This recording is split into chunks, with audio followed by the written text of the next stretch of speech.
نیت میں جہاں پر ایک کھوٹ پیدا ہو تو اس کو تو حدیث میں شرک اصغر سے تعبیر کیا گیا، یعنی ایک قسم کا چھوٹا شرک ہے کہ آدمی نے کسی اور کی خاطر بھی اس کام کو کیا۔ تو سب سے بڑھ کر آپ کو اس بات کی خود بھی فکر کرنی چاہیے اور اپنے ساتھیوں کو بھی تاکید کرنا چاہیے کہ وہ جو کام بھی کریں، وہ کام چھوٹا ہو یا بڑا ہو، بظاہر دنیاوی کام ہو یا دینی کام ہو، وہ اللہ کے لیے، اور جو کام بھی اللہ کے لیے نہیں ہوگا وہ بظاہر کتنا ہی دینی کام ہو اس کا کوئی اجر و برکت نہیں ہو سکتی۔ مثلا آپ نماز پڑھیں اور اس لیے پڑھیں کہ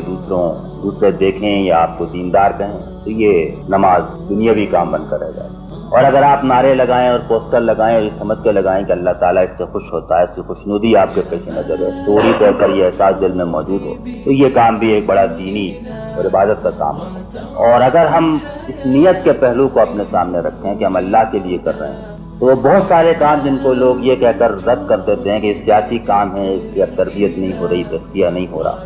ان سب سے تربیت و تزکیہ ہو سکتا ہے۔ اور جیسا کہ آپ دیکھیں کہ تربیت و تزکیہ کوئی ایک مخصوص کام کرنے کا نام نہیں ہے، بلکہ آدمی 24 گھنٹے میں اس کو جو کچھ پیش آئے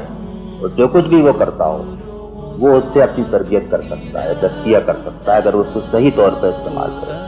اور نہ کرے تو نماز و ذکر جیسی چیزیں بھی بیکار جا سکتی۔ تو تحریک کی اور اجتماعی زندگی کے اندر جو بات اہم ہے وہ یہ ہے کہ کام کوئی بھی آدمی کر رہا ہو، اور دفتر میں جھاڑو لگانا ہو یا دفتر صاف کرنا ہو یا سرکولر لکھنا ہو، اگر آدمی نے اپنے ذہن میں اس بات کو تازہ کر لیا کہ یہ میں اللہ کے لیے کر رہا ہوں، اس کی رضا مجھے مطلوب ہے، اس کے علاوہ مجھے کسی سے کچھ نہیں چاہیے، تو اس کے بعد پھر وہی چیز جو ہے وہ اس کی تربیت اور تزکیے کا موجب بنے گی،